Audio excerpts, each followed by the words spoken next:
Bien, estamos revisando nuestro acceso a MongoDB.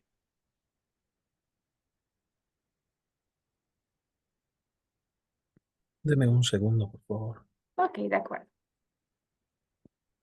¿Alguien que tenga alguna otra pregunta hasta entonces, mientras vemos el caso de su compañero?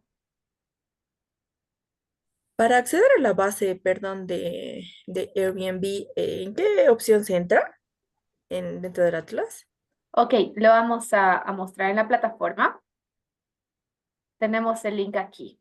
Lo estoy compartiendo.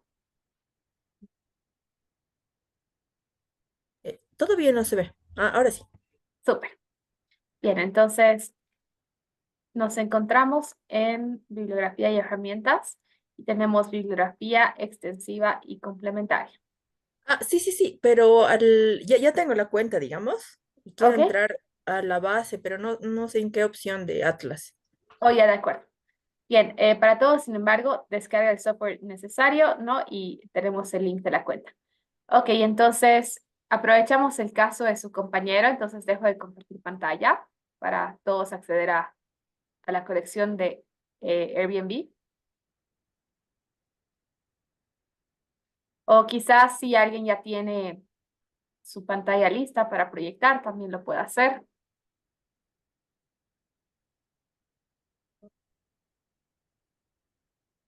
Ok, perfecto. Entonces nos encontramos con, hacemos clic en proyecto cero.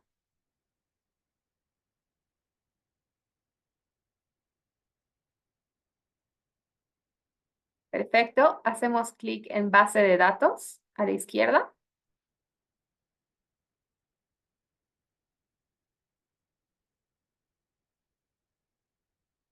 Hacemos clic en construir un clúster. Me parece que em, esas opciones deberían haberse habilitado al principio, pero igual lo vamos a poder hacer ahora. Súper. Entonces la versión gratuita, perfecto. No hay necesidad de cambiarle el nombre. Podemos ir abajo.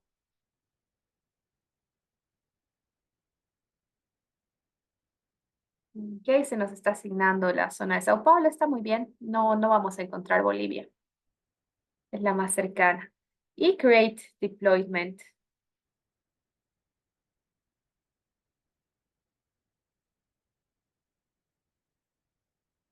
Perfecto. Y bien, me parece que podemos cerrar aquello.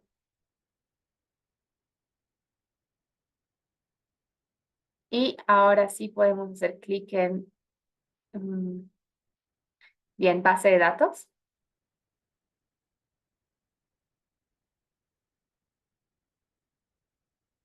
Y Browse Collections o explorar colecciones. ¿Se hizo clic ahí?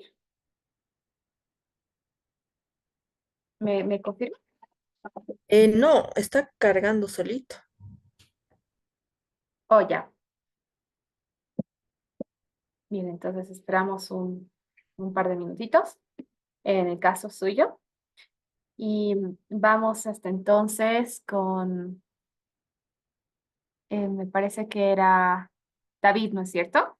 Que tenía un inconveniente. Sí. Ok, Voy a intentar compartir, por favor. súper.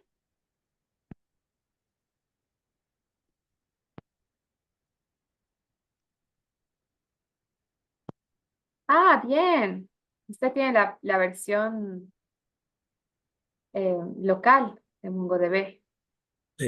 Sí, intenté hacer, pero bueno, ahora el problema es la conexión hacia Airbnb. No sé cómo lograrlo. Bien, sí, lo que pasa es que la versión de la nube tenemos la posibilidad de obtener esas bases de datos de muestra, ¿no?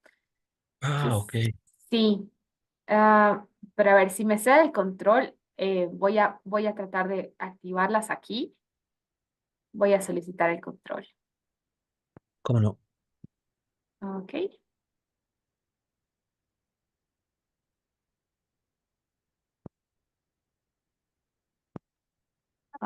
Vamos a hacer, vamos a buscar aquí.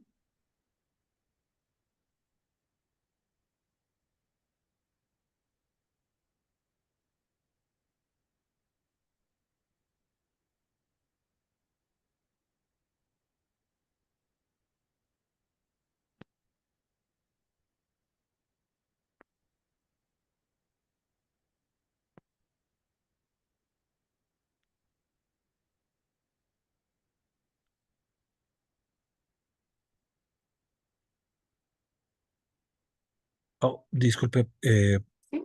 no he descargado todavía nada. Ok, bien. Usemos la cuenta en Atlas para usar las colecciones de ejemplo. Sin embargo, bueno, está muy bien que haya descargado MongoDB de forma local, porque a través de MongoDB de forma local puede ejecutar sentencias MQL. Bueno, le voy a, no estoy encontrando la opción para acceder a esas bases de datos de ejemplo por aquí. Sí, entonces vamos a tener que usar la versión de la nube, por favor. Perfecto, dejo de compartir.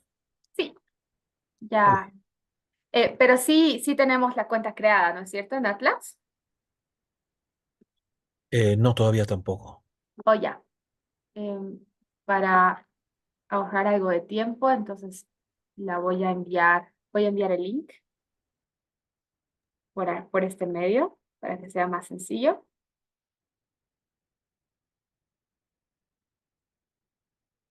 Sí, la configuración es, como usted mencionaba, bastante complicada. Por eso es que estamos aprovechando la versión en la nube, ¿no? Como tenemos poco tiempo, mm, en un curso específico de MQL, definitivamente es algo que buscaríamos hacer, pero lamentablemente no nos alcanza el tiempo.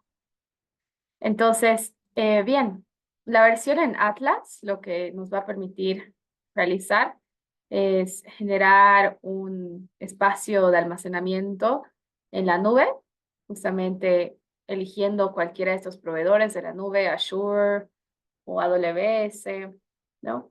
Y bueno, siguiendo estos pasos es que vamos a poder acceder a la base de datos de Airbnb. Quizás Kimberly, si nos comentas si ya terminó de cargar. Sí, pero me salió muestra en Flix, punto Ya, comentarios. está muy bien. ¿Nos puedes compartir pantalla?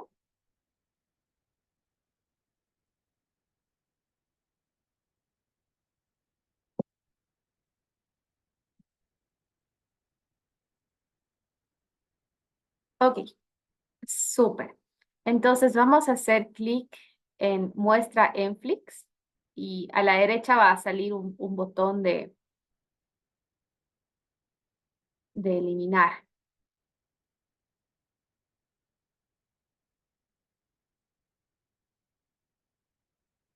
Lo cerré por error.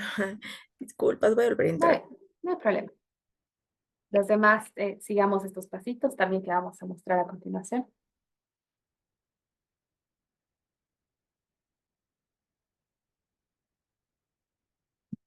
Bien, voy a quitar la opción de compartir y cuando esté lista, por favor.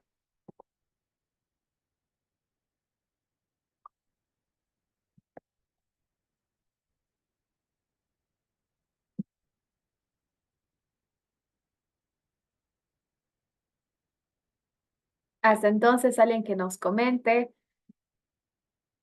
Ya todos los demás han podido crear los clusters. Quizás la pregunta a Camila Loaiza.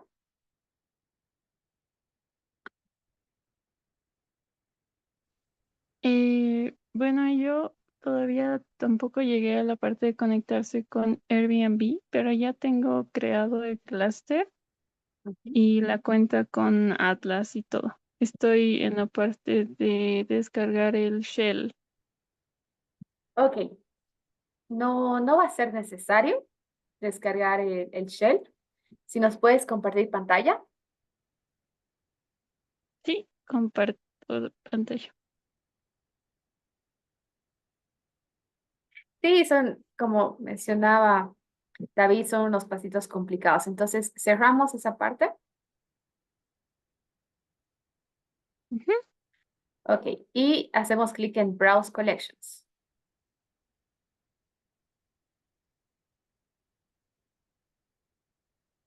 Bien, sale el mismo mensaje que su compañera.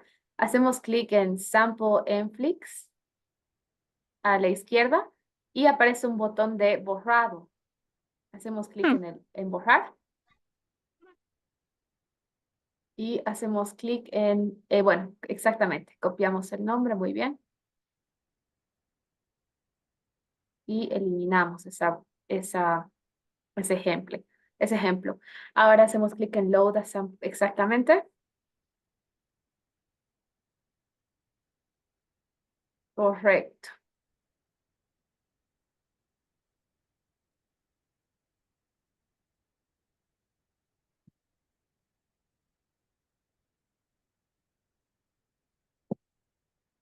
Bien, y cuando se termine de cargar, ya vamos a poder apreciar la colección de Airbnb. Excelente. Sí, no es necesario instalar la shell para poder beneficiarnos de observar esta colección, pero definitivamente sí es una solución que desean aplicar de forma local, altamente recomendado. Sin embargo, sí, los pasos son un poquito complicados. Eneida González, ¿cómo nos va? Buenas noches, yo igual ya estoy en la parte donde estaban compartiendo la pantalla y ya cargó y ya tengo la base de datos de... Perfecto. De Airbnb, ¿no es cierto? Ujú. Sí, ya la Excelente, vi, pero todavía no entré. excelente. ¿Alguien más que esté teniendo dificultades? ¿A mí me puede ayudar? ¿Puedo compartir? Claro, lo revisemos.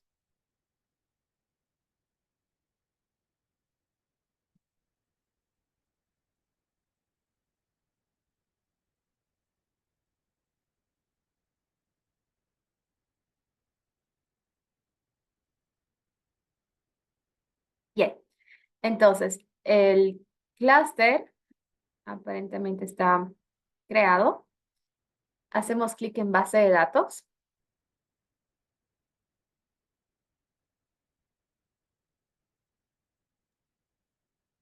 ¿Ya? Perfecto. Y hacemos clic en explorar conexiones. Exactamente.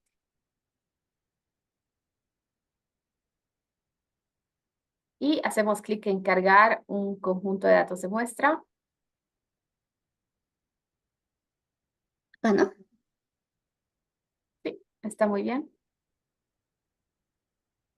Y después de esta carga, esperaríamos observar la colección de Airbnb.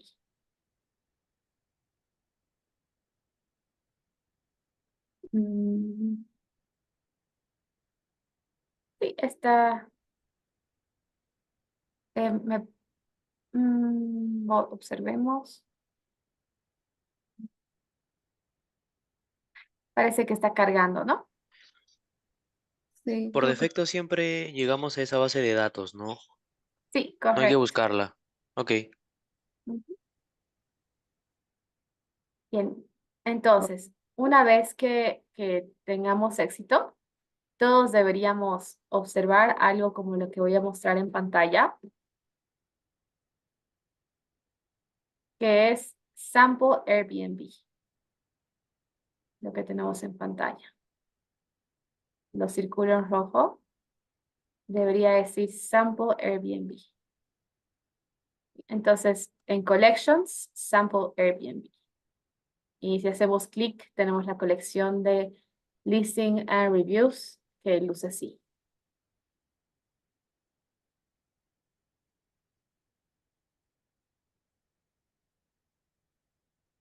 Bien. Entonces, mientras van cargando sus bases de datos, vamos a introducir MongoDB y esta forma de almacenamiento que es de tipo no relacional y orientado a lo que son los documentos.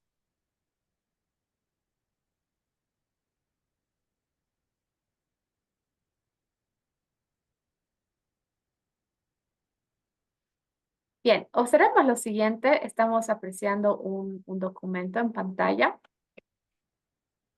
Un documento es una estructura que está agrupada en pares de clave-valor. A la izquierda tenemos las claves en negro y tenemos distintos objetos, distintas variables almacenadas gracias a este formato. Como podemos apreciar, tenemos un timestamp, es decir, un registro de tiempo, tenemos texto, tenemos lenguaje natural, porque bien, este es el formato que utiliza Airbnb para registrar las propiedades en su aplicación. Sí, como conocen, Airbnb es un sistema de intermediación donde tenemos al anfitrión que pone a su casa a disponibilidad y Airbnb gana de lo que son las comisiones tanto al cliente como al anfitrión. Entonces, Airbnb requiere una solución eficiente para poder hacer consultas a tiempo real, ¿no? Porque, claro, la actualización de su base de datos debe ser inmediata y esa actualización debe estar disponible a tiempo real hacia todos los usuarios. Porque, ¿qué pasaría si el día de hoy yo, anfitrión, decido ya no poner mi propiedad a disposición y existe otra persona que después de ese cambio logra hacer una reserva? Sería algo catastrófico para Airbnb, por lo que sí, esta solución debe ser sumamente eficiente, ¿no?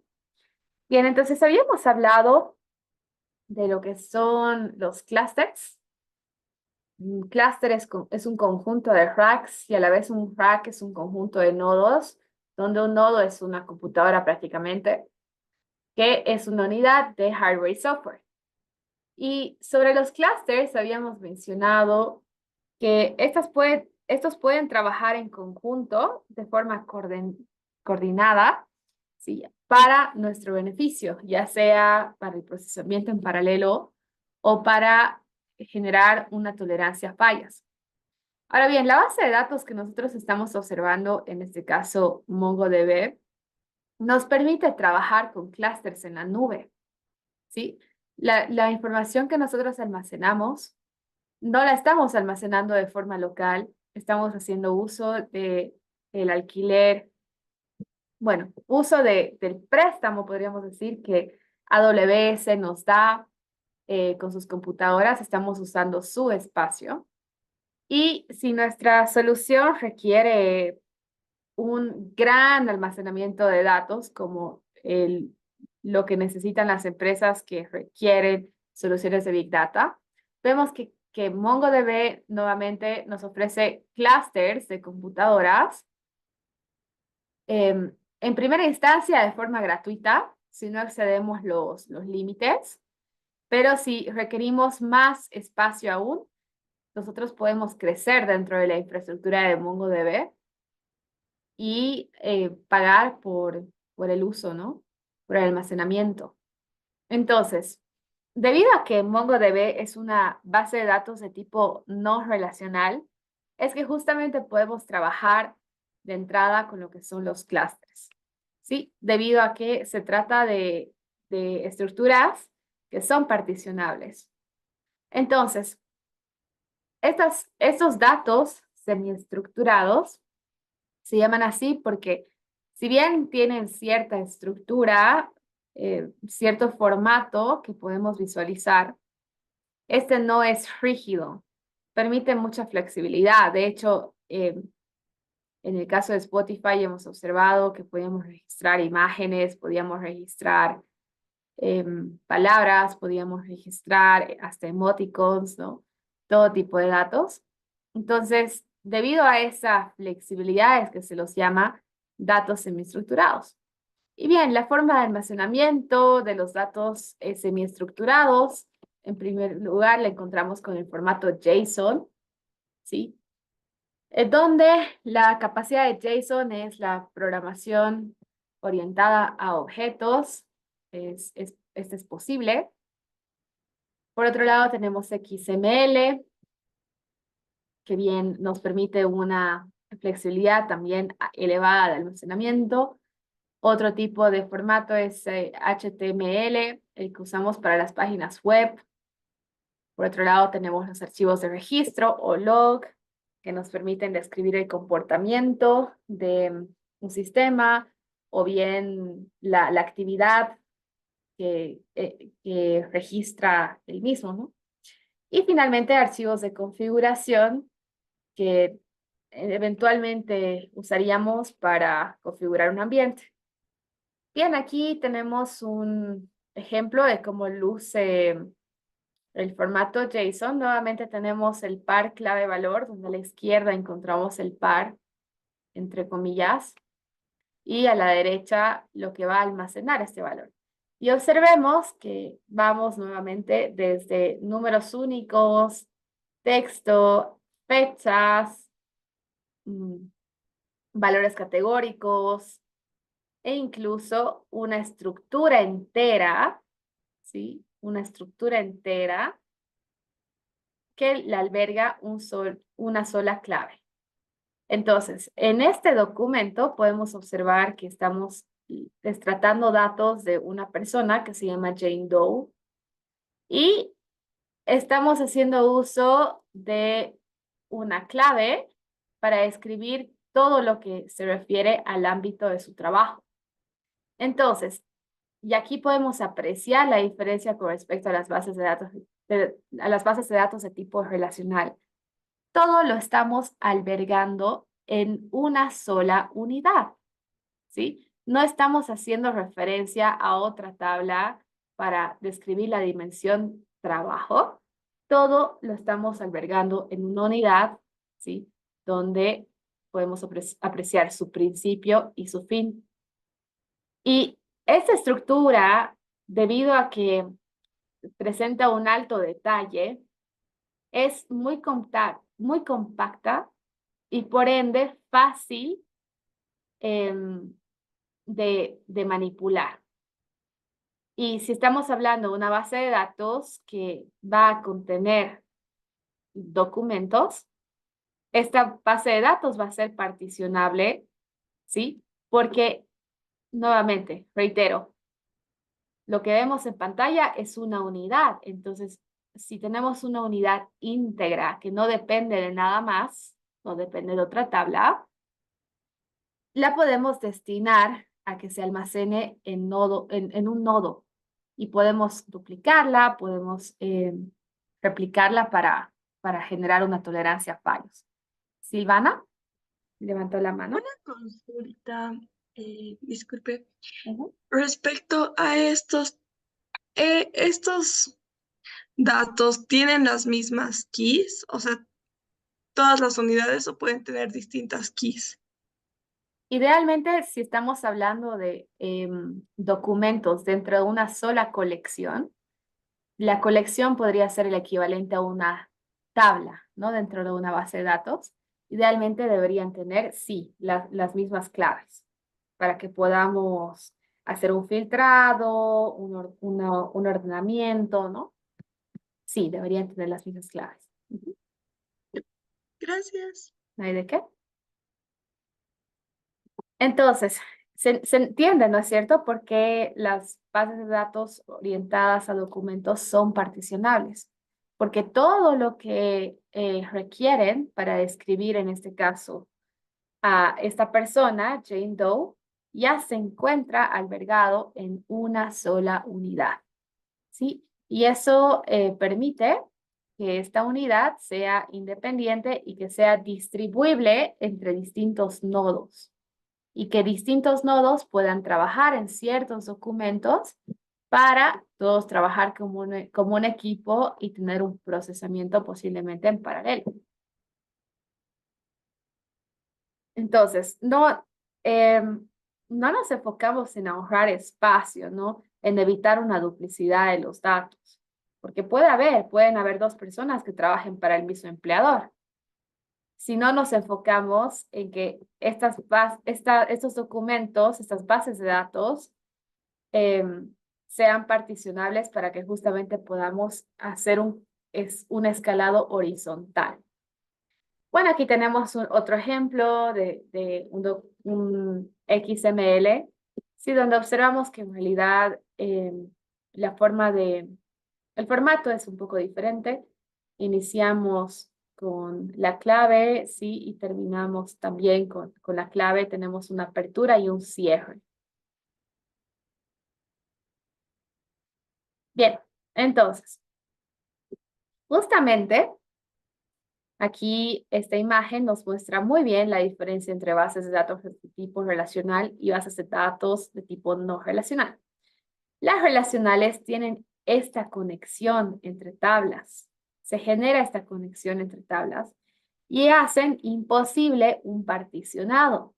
Si tenemos a una persona, ¿sí?, que está asociada a un registro aquí y tenemos, vamos a usar otro color, a otra persona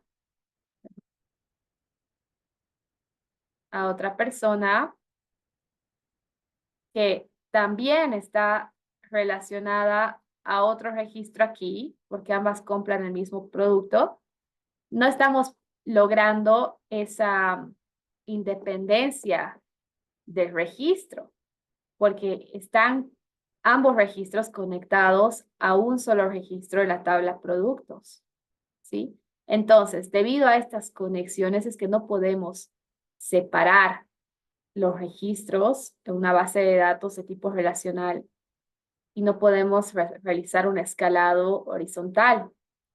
En cambio, las bases de datos de tipo no relacional ya forman una unidad íntegra por sí solas, como lo tenemos en pantalla. Y bien, ese documento sí es algo que lo podemos repartir a distintas máquinas, ¿no? Si tenemos 3 máquinas trabajando para procesar un dato, ese documento JSON ya es una unidad por sí sola y podemos destinarla a esta máquina. Y que esta otra máquina trabaje con otro registro, esta con otro y bien, etcétera, etcétera. ¿No es cierto? Porque ya son una unidad por sí solas.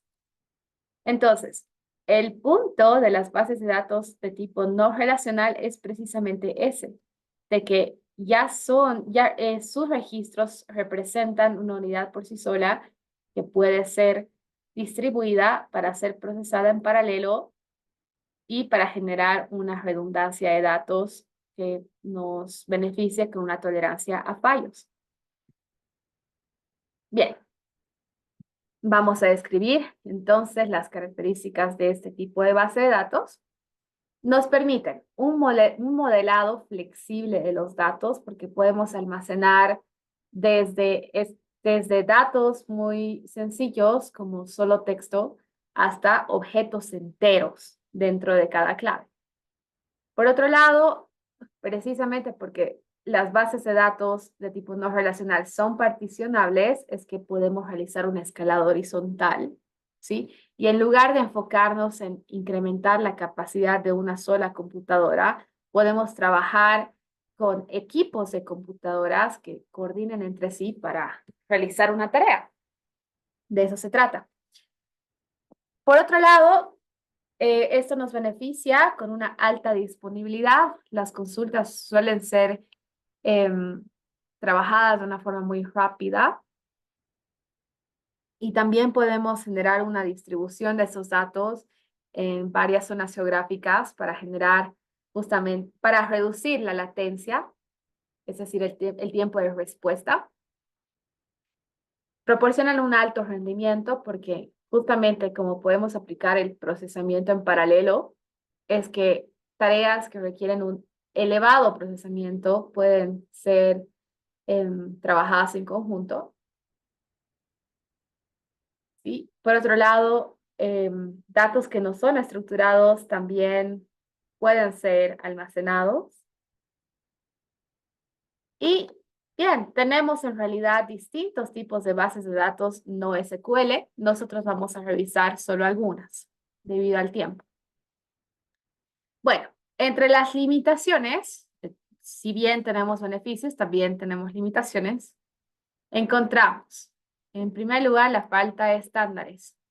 Muchas veces encontramos que distintos proveedores de gestores de bases de datos de tipo no relacional crean su propio lenguaje, ¿no? Entonces, si de repente tenemos un cambio de proveedor, es posible que tengamos que lidiar nuevamente con la curva de aprendizaje, ¿no? Porque al ser un enfoque relativamente nuevo, recordemos que el marco de software de Hadoop y de MapReduce surgió en 2002, ¿sí? Entonces, tenemos una tecnología que es joven y por ende no está altamente estandarizada, ¿sí? Por otro lado, bueno, esta está relacionada con el punto 2 y con el punto 3. Por otro lado, la curva de aprendizaje, debido a que existe una gran variedad entre estas bases de datos, suele ser más alta, precisamente por esa falta de estandarización, ¿no? Completa. Y es debido a esto que se produce cierta dependencia con respecto al programador, ¿sí? Las empresas que utilizan esta tecnología son dependientes de los programadores porque, claro, su complejidad es relativamente alta. La responsabilidad de la gestión de la base de datos recae directamente en sus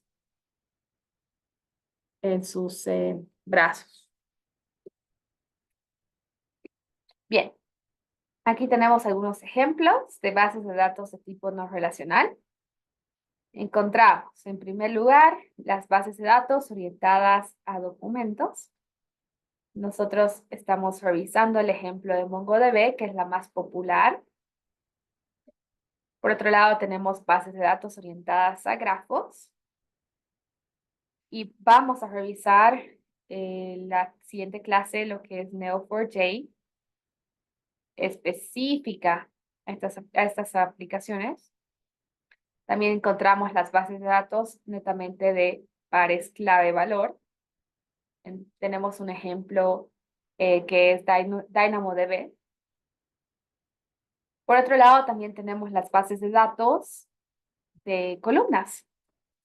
Bien, las bases de datos de columnas son bastante eficientes, ¿sí? Tienen una respuesta muy rápida, precisamente porque lo que se pone en relieve es la característica, ¿no? O el contenido de la columna.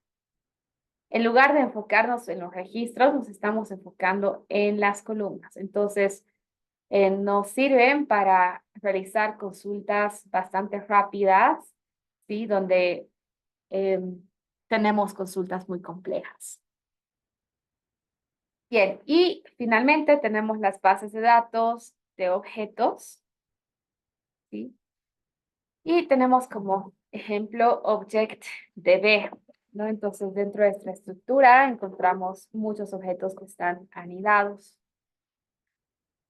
Bien, nosotros en este módulo solamente vamos a tener el tiempo de revisar estas dos, pero son las dos más destacables, quizás las dos más comunes también, populares. Bien. Vamos a obviar esta parte por lo pronto. Pero bien, aquí tenemos los modelos de distribución de datos, ¿sí? Que es el cómo nosotros podríamos realizar estas particiones y lograr un procesamiento eventualmente en paralelo o trabajar con copias. Sí, vamos a volver a estos puntos después. Bien. Lo que vamos a hacer en este punto es introducir las bases de datos orientadas a documentos, que es el primer tipo de base de datos no relacional. Y vamos a mencionar que van a resolver el problema de la impedancia que presentan las bases de datos de tipo relacional. ¿Por qué tenemos este problema? En realidad, el problema de la impedancia se refiere a la incongruencia entre el tipo de dato que genera nuestra base de datos y el cómo vamos a usar ese dato después, que probablemente será para alguna aplicación compleja, donde requiramos realizar una programación orientada a objetos. Los que tienen experiencia con programación, ¿no es cierto? Saben que en programación por objetos tenemos una gran variedad de posibilidades porque podemos hacer que los objetos interactúen entre sí, podemos transformarlos, ¿no? Es una serie de cosas que es posible si realizamos este tipo de programación. Sin embargo, si tratamos de aplicar una programación de objetos a registros de una base de datos de tipo relacional, tenemos ese problema, el problema de la impedancia, porque no es posible tratar como objeto, ¿sí? El registro de una base de datos de tipo relacional debido a estas dependencias que hemos mencionado anteriormente, ¿no? Y si eventualmente nos aventuramos a hacerlo, bueno, esas consultas son bastante complejas, ¿no? Las consultas de tipo join, que realmente nos impiden una solución eficiente, una solución de un rendimiento alto. Sí, entonces, cuando nosotros adoptamos las bases de tipo no relacional, es que estamos solucionando el problema de la impedancia. Ahora bien, ¿qué es un documento? Un documento es un registro, es una unidad íntegra por sí misma, ¿sí? Es altamente integrable a aplicaciones, ¿sí? Y bien, se caracterizan por ser flexibles, resuelven el problema de la rigidez de las bases de datos de tipo relacional, porque no trabajan con un esquema fijo. Recordemos que en las bases de datos de tipo relacional tenemos un esquema fijo. Ya de antemano sabemos qué va a estar conectado con qué, ¿no es cierto? En este caso, no es así. No tenemos un esquema fijo. Entonces, son flexibles, son escalables horizontalmente, tienen un alto rendimiento y nos permiten realizar, por ende, consultas avanzadas porque su forma de consulta no es demasiado compleja.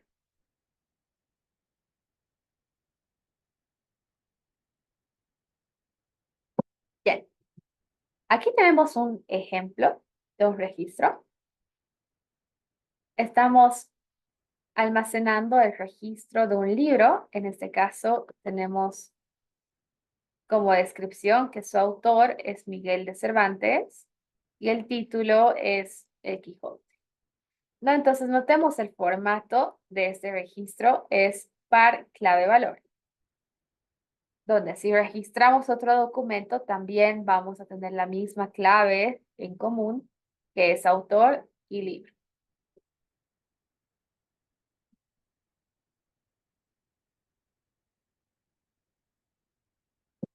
Bien. Entre algunas descripciones con respecto a MongoDB, decimos que la clave no puede contener un carácter nulo, ¿sí? Sí o sí tenemos que tener algo que permita acceder al valor. Por otro lado, debemos evitar los puntos y el signo de dólar, porque dentro de MongoDB, estas tienen propiedades especiales. Bien, por otro lado, decimos que los documentos están ordenados. Entonces, X 2.3, Y 2.5 no es lo mismo que Y 2.5, X 2.3. ¿Sí? Tomar en cuenta aquello. Por otro lado, dentro de lo que son variables repetidas, el orden importa. También tenemos que las claves son sensibles a lo que son mayúsculas y minúsculas. Estas dos claves, por ejemplo, no son iguales. Peso con mayúscula y peso con minúscula. Y sí se permite la existencia de nulos. Esto es algo flexible.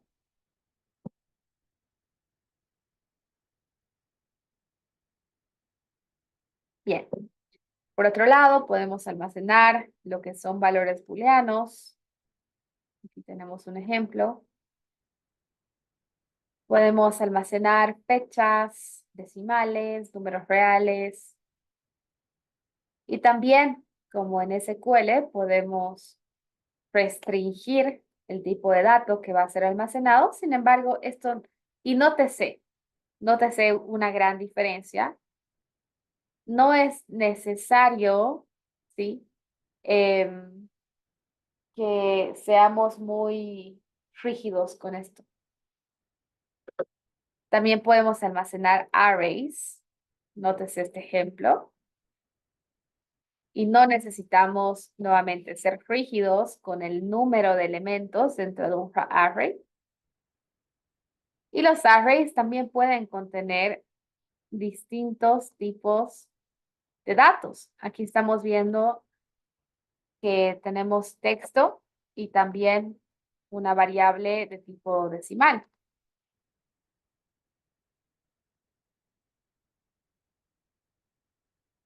¿Dudas hasta este punto?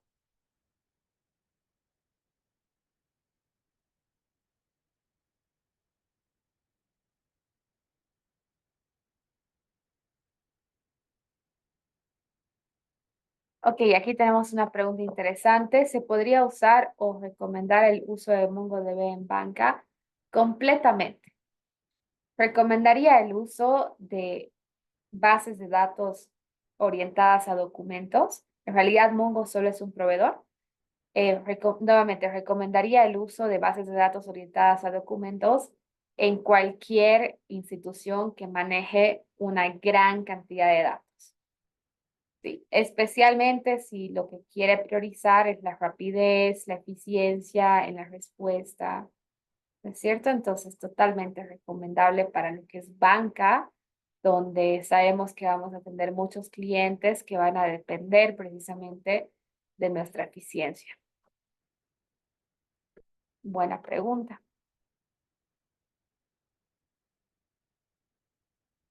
Bien. Sobre las colecciones. Decimos que una colección es un conjunto de documentos. O visto de otra forma, una colección es un conjunto de registros. Bien. Por otro lado, decimos que cada documento, ¿sí?, es un objeto de tipo JSON. JSON es el resumen de, en realidad, el nombre completo es JavaScript Object Notation. Que bien puede tener nuevamente cualquier número de campos o atributos, eso depende de cómo lo estamos configurando. Y podemos ser diversos en lo que se almacene en un documento, ¿no? Podemos almacenar arrays, valores, fechas, todo en uno, como lo hemos visto en el ejemplo de JSON DOM, ¿cierto? Donde teníamos incluso un documento dentro de un documento. Bien. Por otro lado, mencionamos que el lenguaje apropiado para tratar con este tipo de base de datos es MQL. MQL es el lenguaje creado por MongoDB para lograr una eficiencia en las consultas, ¿sí? Entonces, al igual que SQL es un lenguaje declarativo y nos ayuda justamente a que las consultas sean altamente eficientes, es decir, que no tengamos que escribir demasiado, ¿sí? Para llegar a donde queremos. Entonces, es un lenguaje que nos permite esa sencillez. Es altamente eficiente. Consultas complejas las logramos con pocas líneas.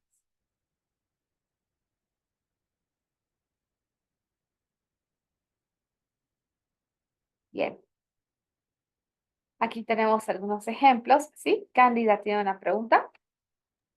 Una consulta, ¿y cómo va con la seguridad, digamos, de los datos en la nube?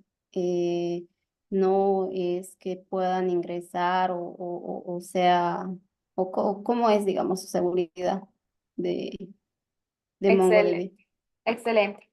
Bien, podemos trabajar de forma local o podemos trabajar haciendo uso de la nube. MongoDB nos permite cualquiera de las dos opciones, pero podemos aseverar de que al igual que los proveedores de AWS, Azure, hoy en día trabajar en la nube es bastante seguro, ¿no? Y prueba de aquello es que, por ejemplo, la Oficina de Seguridad de Estados Unidos, ¿sí? Me parece que es NCSA, sus siglas, ha cedido sus datos a AWS. Es así de seguro, ¿sí? Entonces, estos proveedores realizan una encriptación de las bases de datos y realmente hoy en día podemos afirmar que son seguras. Excelente pregunta. Bien. Podemos realizar consultas de tipo select, como en SQL, pero en este caso las llamamos find, ¿sí? Y la forma de acceso para una consulta debería ser primero nombrar la base de datos, luego la colección y luego find. Nosotros, como vamos a trabajar en Atlas, vamos a ver una forma más simplificada de ejecutar este código, donde directamente si introducimos algo, va a hacer una consulta de tipo find. Y ese día lo vamos a mostrar. Por otro lado, si queremos filtrar algún documento en particular, ¿sí? Podemos hacer uso de este tipo de consultas donde nos interesamos por coincidencias con del valor 1. Entonces, si queremos buscar a todas las personas en nuestra base de datos o en nuestra colección, mejor dicho, que se llamen María, la forma de consulta debería ser nombre María, ¿no? Y aquí vamos a poder encontrar a todas las Marías registradas en nuestra colección.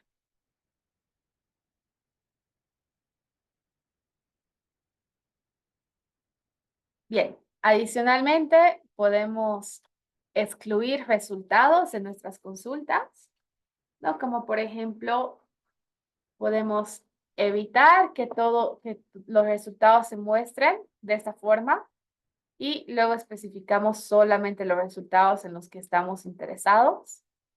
Adicionalmente podemos ordenar los resultados haciendo uso de la palabra sort, que sería el equivalente a order by en SQL. Podemos limitar nuestros resultados si solamente queremos 10 resultados. Esto es lo que haríamos, limit 10. Y podemos saltar los primeros 5 resultados y luego obtener los primeros 10. Entonces son algunas algunas formas en las que podemos encontrar nuestros resultados. Bien. Por otro lado, tenemos los operadores de comparación.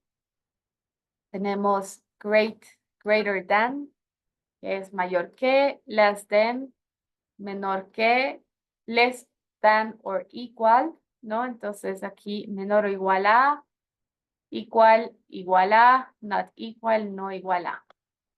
¿Sí? Podríamos también trabajar con mayor o igual a, ¿no? Tenemos los operadores lógicos, que los llamamos de esta forma, and or not. Y nótese que se está haciendo uso de lo que habíamos mencionado previamente, el signo de dólar. Es por eso que este signo, este carácter estaba reservado, ¿no? Y que tenemos que evitar su uso, porque nos ayuda a realizar operaciones. Bien, entonces en este momento vamos a acceder a la base de datos que tenemos en Atlas.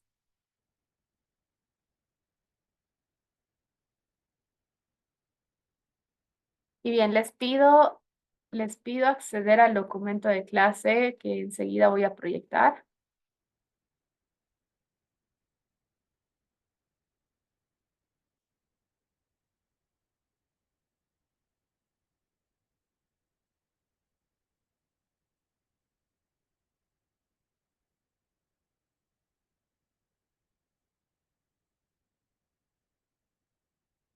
Y lo tenemos en actividades día martes. Actividades día...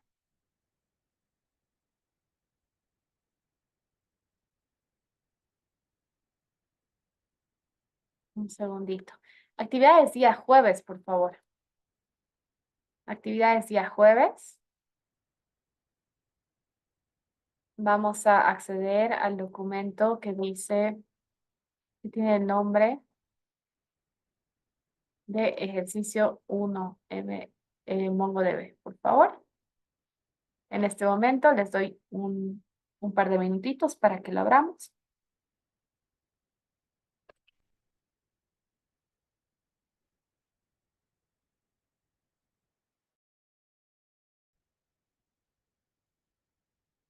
En este ejemplo, voy a remitirme directamente a esta base de datos después de haber creado Create Database.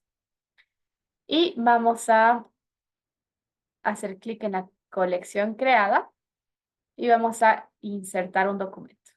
Entonces, como pueden observar, el ID del documento, el ID del registro, se crea automáticamente.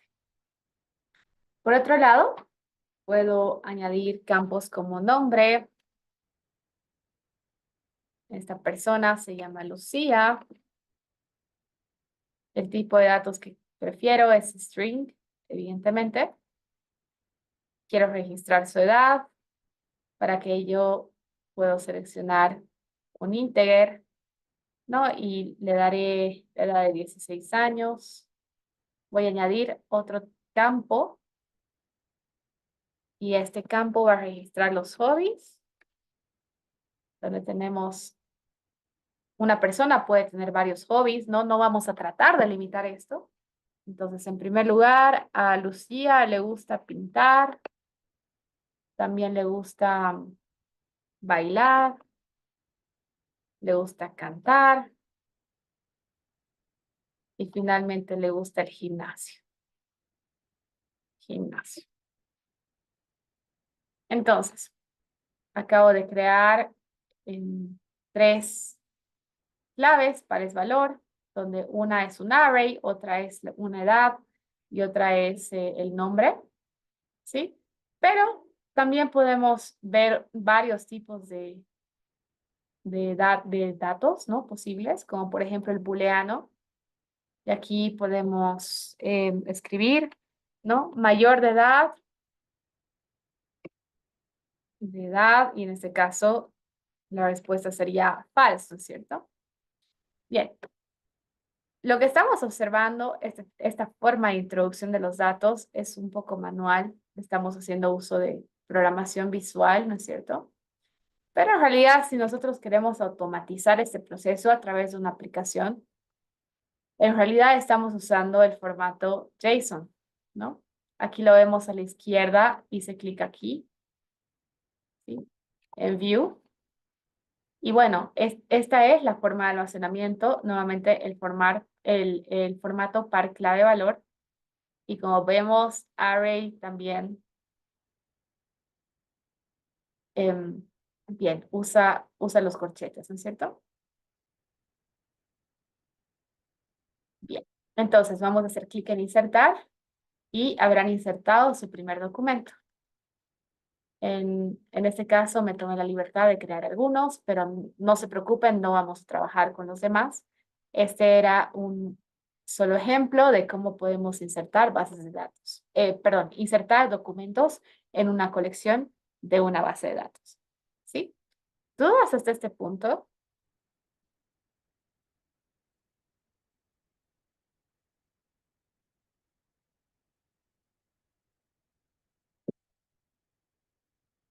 Bien, en ese caso vamos a hacer clic en Sample Airbnb y vamos a hacer clic en Listing and Reviews.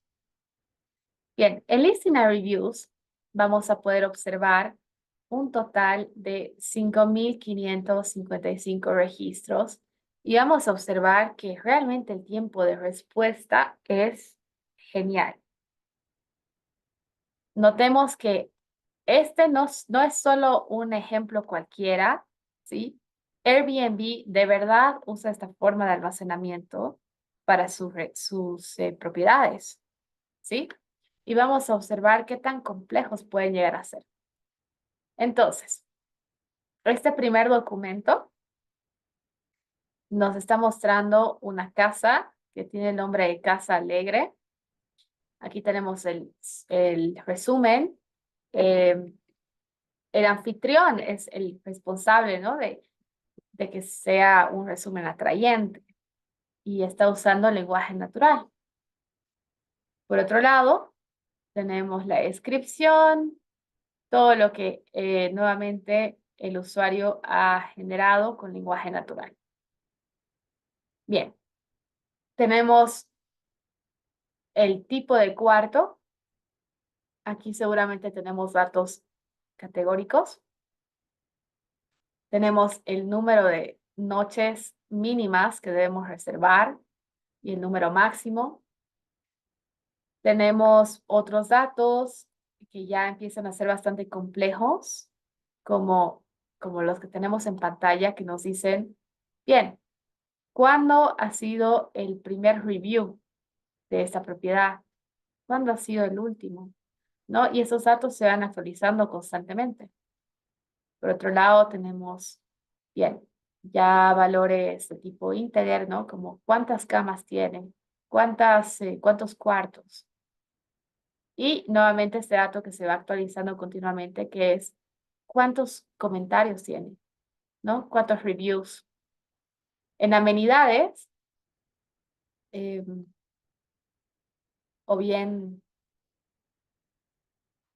¿sí? O bien lo que cuenta, con lo que cuenta esta propiedad, vamos a encontrar datos como cocina, cuenta con un elevador, te dan shampoo, ¿no es cierto? Y justamente esta forma de almacenamiento debe ser flexible porque quizás algunas propiedades no tengan televisión y lo único que muestren aquí va a ser una máquina de lavar, ¿no? En el mejor de los casos, y una plancha, ¿no? Entonces, justamente la forma de almacenamiento de un array nos permite esa flexibilidad que amerita el caso, ¿sí? Bien, vamos a cerrar aquello. Tenemos el precio y aquí tenemos ya un almacenamiento mucho más complejo como son las imágenes. No nos estamos añadiendo la imagen en forma de un URL, ¿sí? Y de esta forma es que las propiedades tienen las imágenes disponibles en la página web de Airbnb. Por otro lado, tenemos los datos del host, ¿no? Nuevamente, esta es una estructura anidada porque ahora el host, el anfitrión, sí, tiene detalles que son bastante amplios, ¿no? Y bien, incluso se han añadido las verificaciones. A este anfitrión se le ha confirmado el correo, se le ha pedido un pasaporte o algo para verificar y pues, bueno, añadamos más seguridad, ¿no? A este espacio. Entonces, observemos que estamos observemos que estamos lidiando con una gran cantidad de dimensiones de una propiedad. Porque claro, una propiedad requiere de todos estos datos y bien, es un documento muy complejo, ¿no? Está albergando una cantidad bastante amplia de datos. Bueno, observemos lo siguiente. También se registra el dónde queda, algo sumamente importante en Airbnb. Claro, si estamos viajando a Oruro, ¿no? Para el carnaval, entonces queremos, queremos, el primer filtro que vamos a usar es la ubicación, ¿no? Y revisemos lo siguiente, dentro de ubicación justamente tenemos las coordenadas. Y nuevamente la forma de almacenamiento es un array, ¿sí? Las coordenadas que nos ayudan a conocer la ubicación geográfica exacta. Bien. Algunas usan algo, bueno, en general en Airbnb, cuando nosotros observamos la propiedad, no tenemos algo exacto. Lo que dije no era muy acertado, porque tratan de que por tu cuenta no contactes al anfitrión y le digas, hey, nos evitaremos las comisiones de Airbnb, ¿no es cierto? Entonces, bueno, es por eso que tenemos esta afirmación. Bien. Y por otro lado, algo que es muy complejo, pero evidentemente es parte del día a día de Airbnb, los reviews, ¿sí? Em, los reviews hacen que tengamos un resumen que nos describa bien a la propiedad. Por ejemplo, en esta propiedad, la limpieza es de 10 puntos, ¿no? Y este es un resumen, en realidad, los reviews individuales que los usuarios han dado, donde tenemos una fecha, el nombre de quien ha dado este review, incluso su identidad, su número de registro, ¿no? Y y su comentario. No, este está en francés, ¿no? Aquí tenemos otro, apartamento bien localizado, funcional y limpio, ¿no? Entonces, evidentemente Airbnb necesita esta forma de almacenamiento porque imaginen la locura que sería tratar de almacenar comentarios y detalles de una propiedad en en una base de datos de tipo relacional. Prácticamente imposible, ¿no? Muy difícil. Y no nos va a brindar la flexibilidad que requiere el caso, ¿sí? ¿Dudas hasta este punto?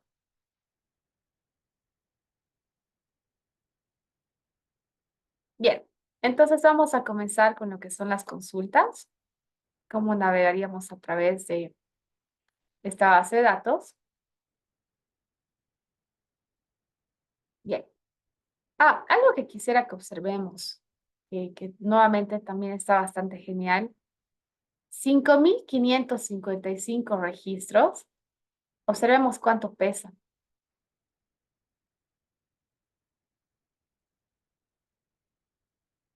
51 megas. Eso ni el menú que descargamos cuando vamos a un restaurante, ¿no? Y lo abrimos en Drive. Y son 5.555 registros. Es realmente amplio. Bien. Entonces, habíamos mencionado que las primeras consultas son de tipo find o el equivalente a select. Entonces, si a nosotros nos interesa encontrar alojamientos que sí o sí tengan, vamos a decir, por lo menos 4 camas, entonces usaríamos esta sintaxis, ¿no? Queremos que el campo beds, que aquí está, lo voy a resaltar, que el campo beds sea de por lo menos 4. Entonces nos sirve el operador greater than para que no nos aparezcan resultados de 3.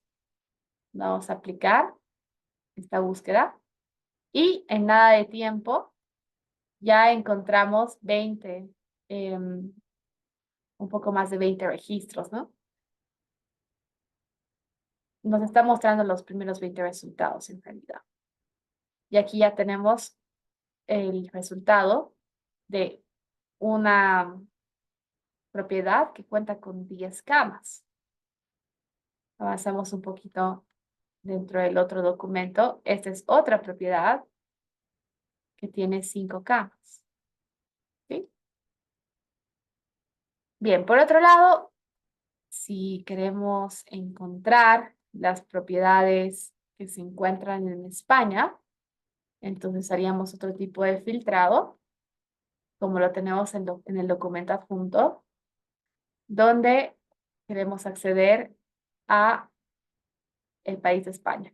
Bien, nótese que esta consulta es un poquito más diferente, porque si revisamos la parte de address, ¿sí?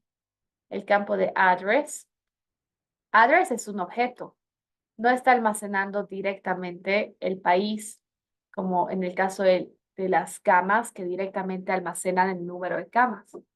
Entonces, tenemos que navegar un poquito dentro de este objeto para encontrar el campo que estamos buscando, que es país. Entonces, abro el documento y estoy mostrando país, ¿no? En este caso, Turquía.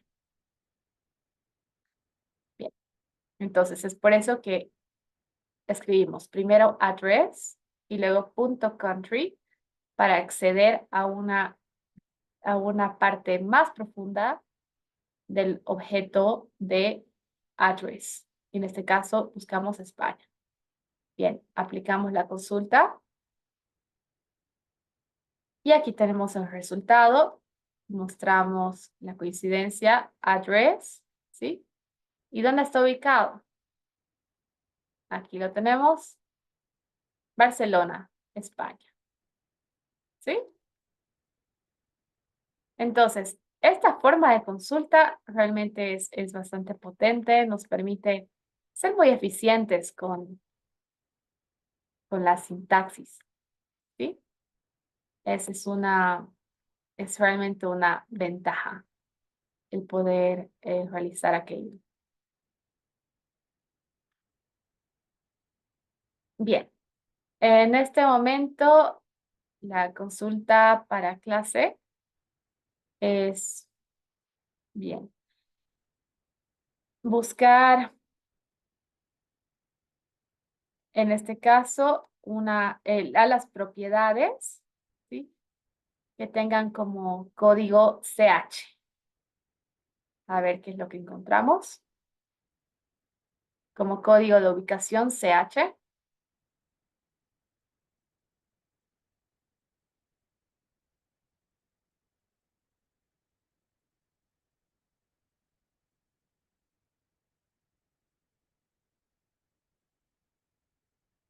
Me comenta si tenemos resultados.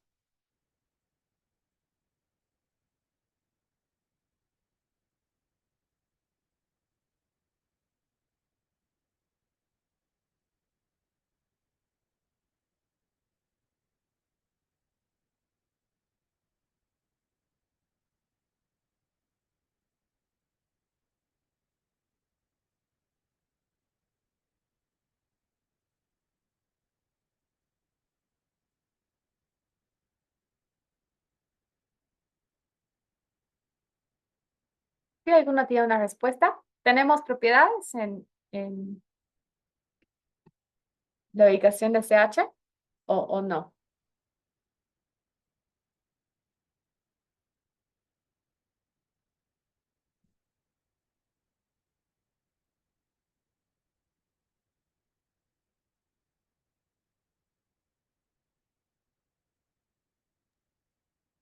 ¿Me comentan?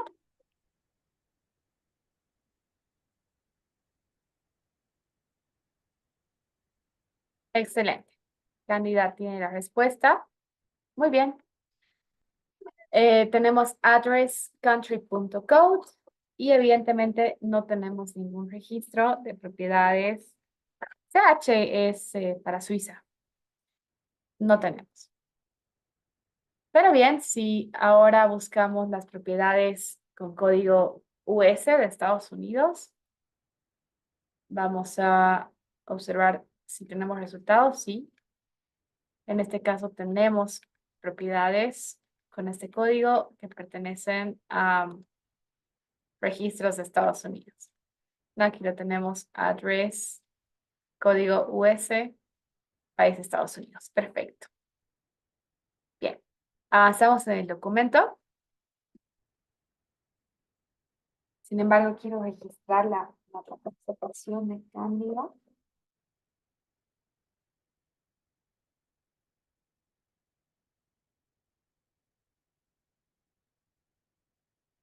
Ok. Registrar. Bien. Adicionalmente, vamos a avanzar con lo que es regex. Regex es un operador especial de texto. Entonces, muchas veces vamos a darnos cuenta que cuando usamos lenguaje natural, debemos ser bastante flexibles en las coincidencias.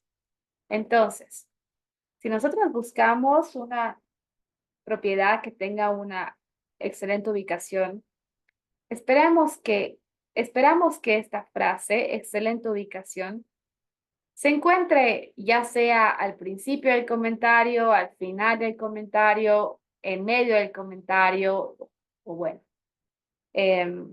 aparezca en algún lado del comentario, pero no necesariamente un usuario va a comentar great location, punto, y bien, nosotros vamos a esperar que los usuarios sean bastante predecibles en este sentido, ¿no? Entonces, regex justamente nos permite iterar sobre un texto, por eso tenemos options y, ¿sí? Y tratar de encontrar esta coincidencia en alguna parte de los comentarios de los usuarios. Entonces, la forma en la que accederíamos es campo o clave reviews, campo comentarios y buscar texto, excelente ubicación. Entonces, si nos interesa encontrar esta descripción, ¿sí? Lo que haríamos es operar de esta forma. Reviews, comments, ¿sí? Y excelente ubicación. Bien, vamos a observar los resultados. Y vamos a abrir y observar qué es lo que están comentando los usuarios en primer lugar de esta propiedad. Entonces, estamos abriendo los objetos de los comentarios. Bien, esta no dice nada. Este comentario, bueno, en otro idioma. A ver, vamos a indagar un poquito por los objetos.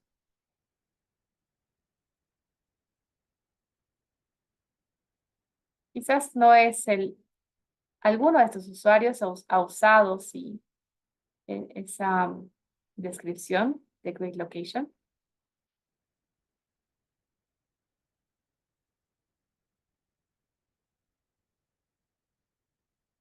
Perfecto. Aquí se hace la pregunta de no se podría, además de Great Location, buscar Amazing Location. Sí, podemos hacer uso de los operadores lógicos, ¿no es cierto? De or Great Location.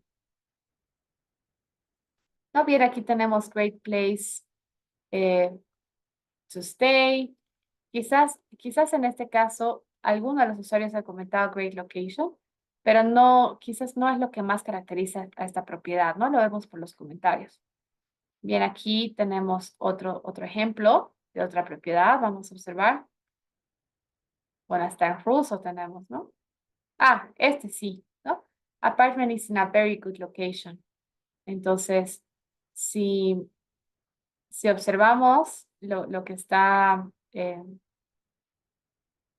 los comentarios, vamos a encontrar la coincidencia que mencionábamos. Perfecto. Bien. Dada esta búsqueda, entonces ahora los invito a encontrar un resultado que nos dice, que nos diga, que nos dé algún comentario positivo sobre los hosts, ¿no? Los anfitriones. ¿Cómo lo escribirían?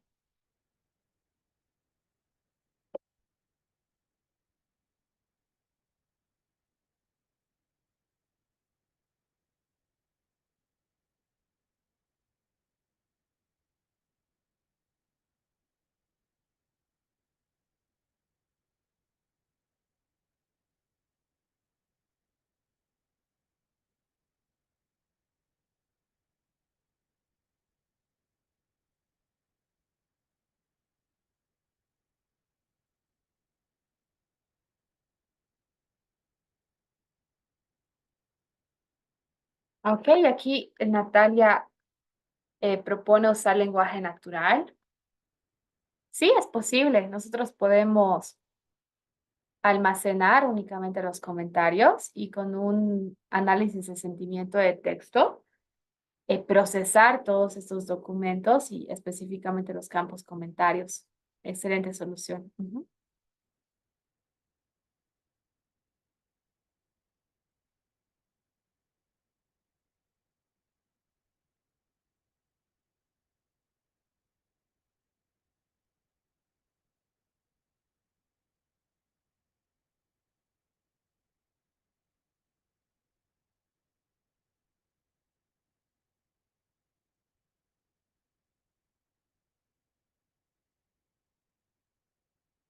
Bien, los estoy esperando con su propuesta para encontrar alojamientos donde el host sea realmente bueno.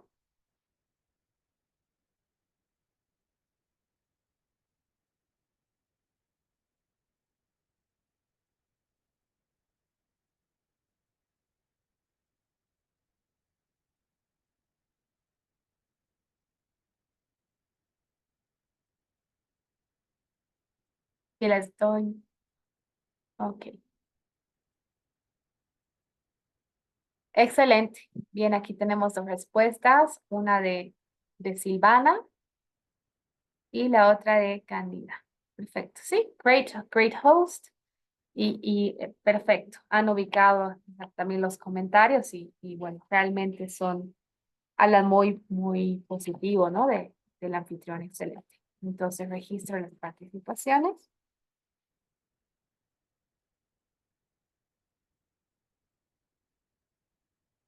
Excelente. Bien, vamos a revisar otro tipo de consulta.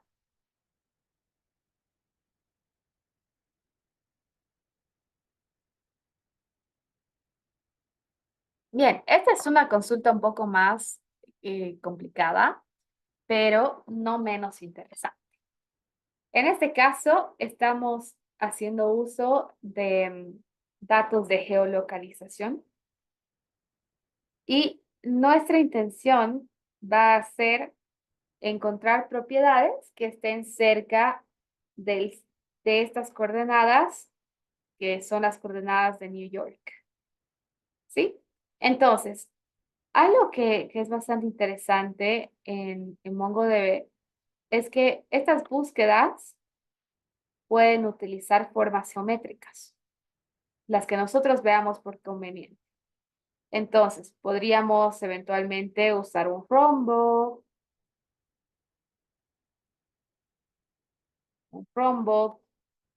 y bien, este rombo vamos a asumir que que este es un estado, ¿sí? Y aquí tenemos en un punto específico las coordenadas.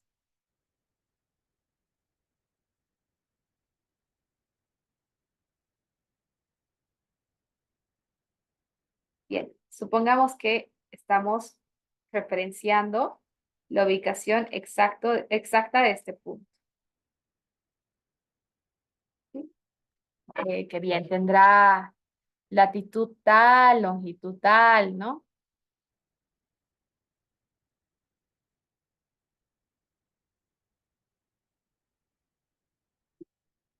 Sí. Van a disculpar si no son coordenadas muy reales, ¿sí? Pero bien.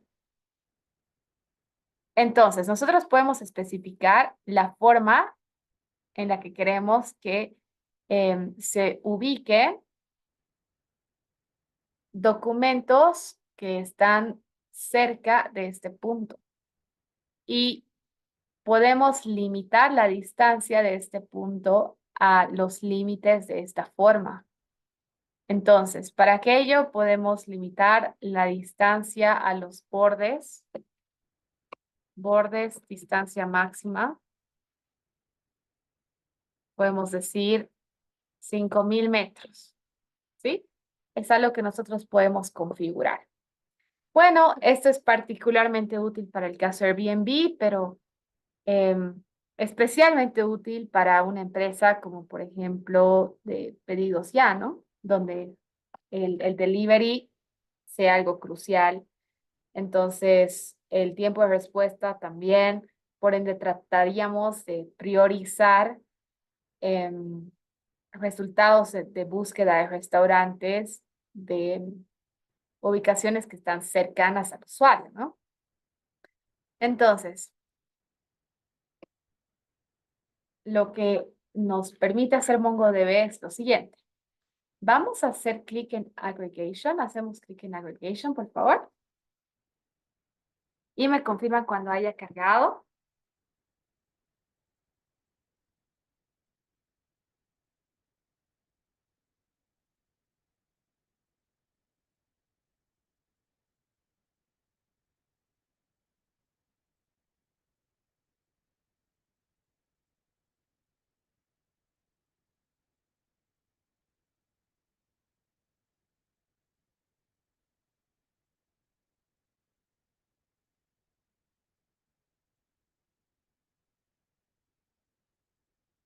Ok, perfecto. Entonces estamos aquí. Me confirman que ya cargó.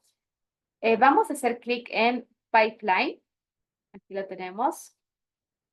Create New.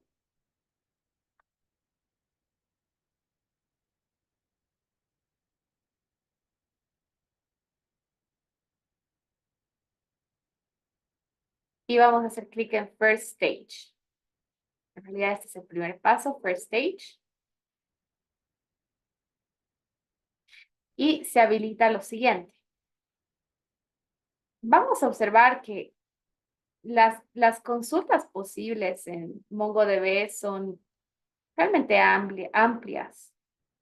Podemos incluso buscar dentro de una segmentación de nuestra colección. Para eso usaríamos buckets o bien podríamos también trabajar con búsquedas recursivas.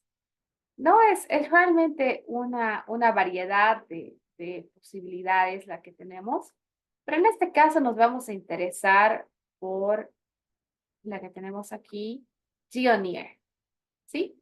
Para lograr nuestro objetivo de coordenadas de Nueva York y lograr conocer qué propiedades están cerca de esas coordenadas.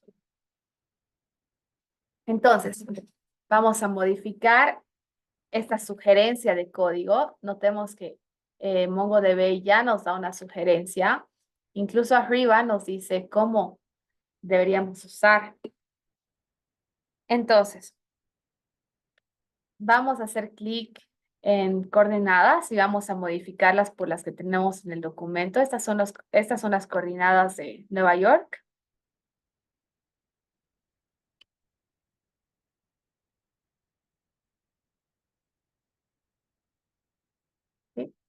Y también vamos a hacer la modificación de máxima distancia.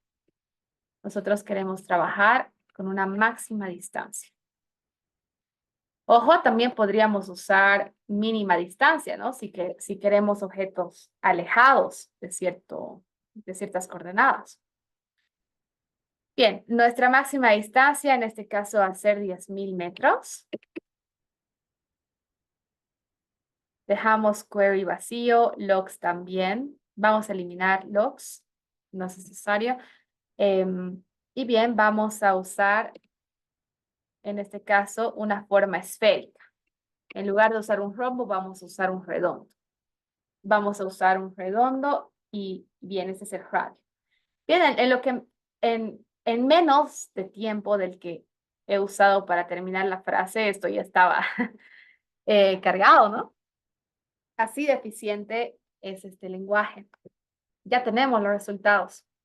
Y para verificar, vamos a observar lo siguiente. Vamos a hacer clic en address y observamos que el primer documento sí está en Nueva York. Y es más, tenemos los resultados de máxima distancia de esos puntos almacenados. Aquí lo tenemos, max distance. ¿Sí? Queda a 546 metros del punto que he referenciado. Aquí abajo vamos a observar lo mismo. Vamos a abrir. Aquí tenemos otro resultado que está a 593 metros, sigue del anterior, un poquito más lejano. Pero si observamos en address, nuevamente, Nueva York. Sí, entonces, este resultado es sumamente eficiente. ¿No? Nos permite ser altamente eficientes. Bien, en este punto, ahora les pido encontrar las propiedades que se encuentren cerca de Lisboa. ¿Sí? A una distancia, vamos a decir, de hasta 20.000 metros. Vamos trabajando en clase.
¿Alguien tiene los resultados?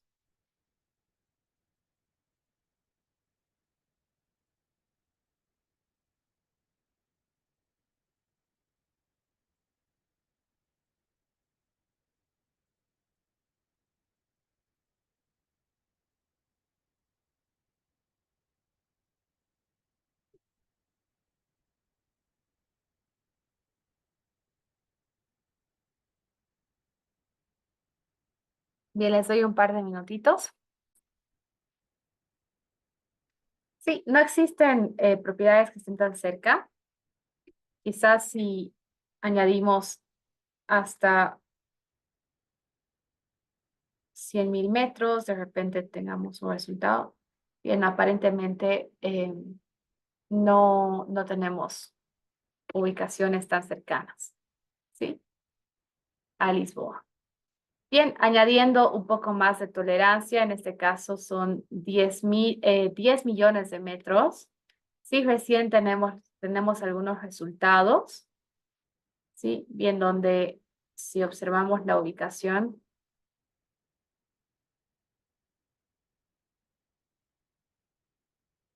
vamos a hacer a address.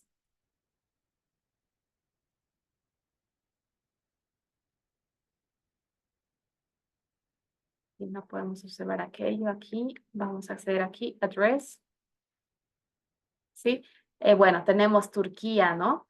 Bueno, son alojamientos que de repente están un poco más, bueno, están en Europa y ya en Europa, en Asia, pero realmente no tenemos la disponibilidad tan cercana. Bien, ¿tú haces este punto?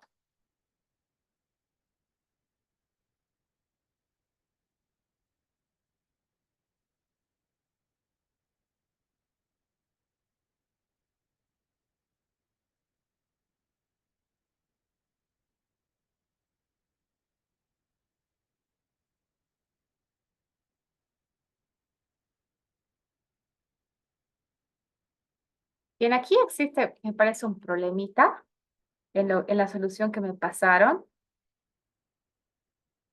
porque tenemos una coordenada negativa, ¿no es cierto? Le estoy revisando con más cuidado. Y aquí tenemos una coordenada positiva de 9.13. ¿Me confirman por qué hemos usado el signo de negativo?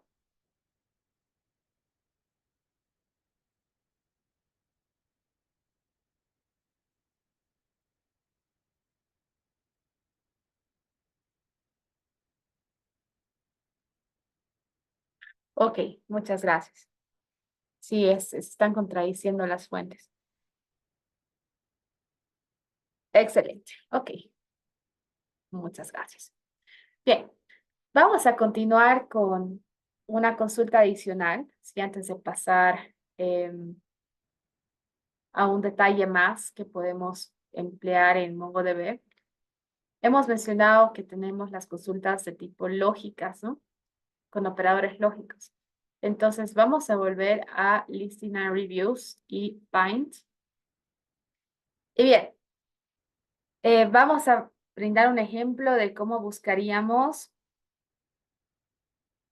ubicaciones de, bien, acomodamientos en realidad, propiedades que tengan 3 camas, ¿sí? Y por lo menos 2 cuartos. Entonces, si queremos este tipo de consultas un poquito más específicas, haríamos uso del operador AND, ¿sí?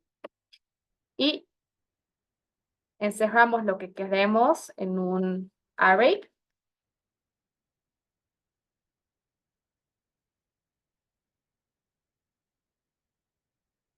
Y esta vez queremos el campo de llaves, perdón, el campo de camas. Queremos 3 camas. Y además queremos que sean hasta 2 cuartos.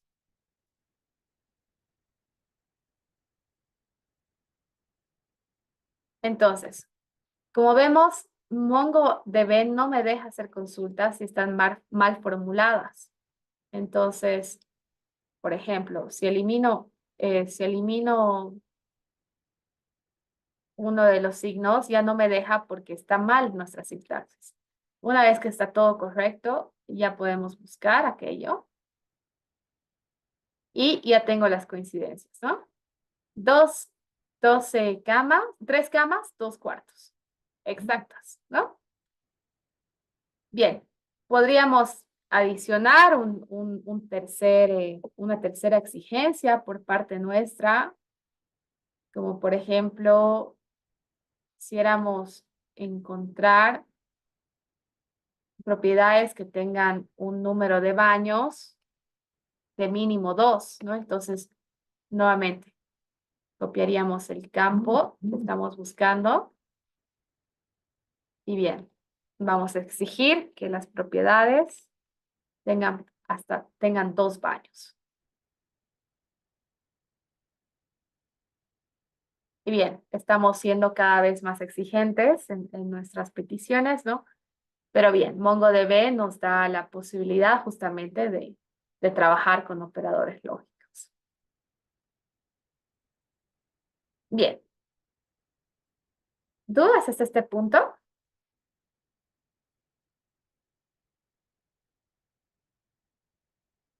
Ok. Entonces, esa es la forma en la que integraríamos operadores lógicos a nuestras consultas. Vamos a finalizar la clase con esto. Eventualmente, si nosotros quisiéramos que alguna acción se desencadene dada nuestra base de datos, nosotros podemos añadir lo que es un trigger. Vamos a hacer clic en Add Trigger. ¿Sí? Y tenemos los triggers de tipo scheduled o bien programados para que se realicen cada determinado tiempo. O podemos tener un trigger de tipo de registro o alguna modificación o alguna eliminación que haya sucedido en nuestra base de datos. Entonces, en esta oportunidad vamos a generar un trigger que nos muestre un mensajito cada vez que ha ocurrido un cambio, una adición de un documento en nuestra base de datos. Entonces, vamos a hacer clic le asignamos el nombre que gusten, hacemos clic en Enabled, todo esto debe estar habilitado.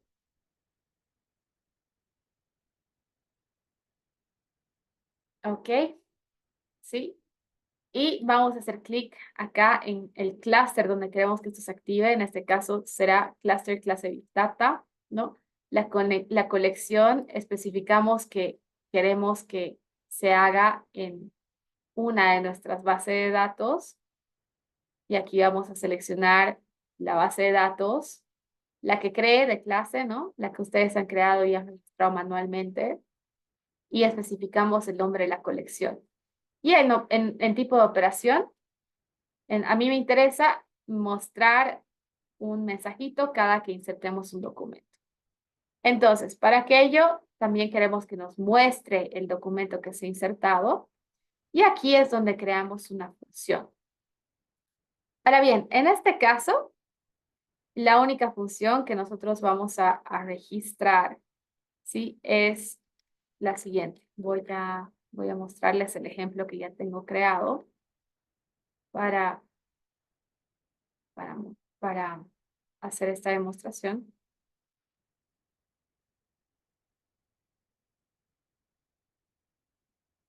Sí. Bueno, con esas opciones, lo que queremos que se haga es simplemente que se imprima el nombre de esta persona es, y aquí podemos llamar la variable que recién se ha registrado. Entonces, para eso hacemos uso de signo de dólar, change event, ¿sí? El nombre de la función, full document punto nombre. Y aquí, change event, su edad es, ¿no? Full document punto edad, el nombre de la clave, ¿no? Y todo esto encerrado en console log. Y aquí podemos especificar el documento insertado es, ¿no? 2 puntos. Entonces, una vez que hago clic en Save, ¿sí? de momento, para ahorrar tiempo, lo voy a quitar. Ojo, nótese que cuando quieran hacer esto, ese es otro tipo de comillas, ¿no? Son comillas laterales. Bueno, si añado un registro a mi base de datos, como lo tenemos en pantalla, ¿sí? En documentos de clase, con ustedes hemos añadido a Lucía, ¿no es cierto? Vamos a observar que en triggers, gracias a esa función que hemos creado, si hago clic en logs y abro el último log, pueden observar el mensaje que estábamos buscando, ¿no? El nombre de esta persona es Lucía, su edad es 16. Y bien, cerramos con lo siguiente. Quizás no es muy importante el trigger que nosotros hemos generado, pero recordemos que un trigger puede integrarse a cualquier aplicación que nosotros veamos por conveniente. Entonces, si estamos deseando integrar nuestra base de datos a un modelo de Machine Learning que queremos que sea aplicado inmediatamente usando un modelo que ya está entrenado, ¿sí? El generar una respuesta de un análisis es así de sencillo, ¿sí? Bastante eficiente, bastante rápido. Entonces, esa es una gran ventaja de este tipo de base de datos que bueno, podemos aplicar incluso un modelamiento en streaming de nuestros datos porque es así de eficiente. Todos hasta este punto, antes de cerrar, ya tenemos lo necesario para cumplir la siguiente práctica que se encuentra en la plataforma. Para la siguiente clase, que es la última, favor, nos aseguremos de contar con Neo4j, por lo menos la versión sandbox, para poder continuar y bueno,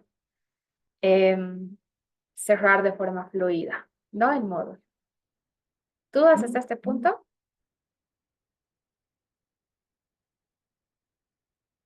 Ok, entonces con su compromiso, por favor, de Neo4j y nos vemos pronto. Muy buenas noches.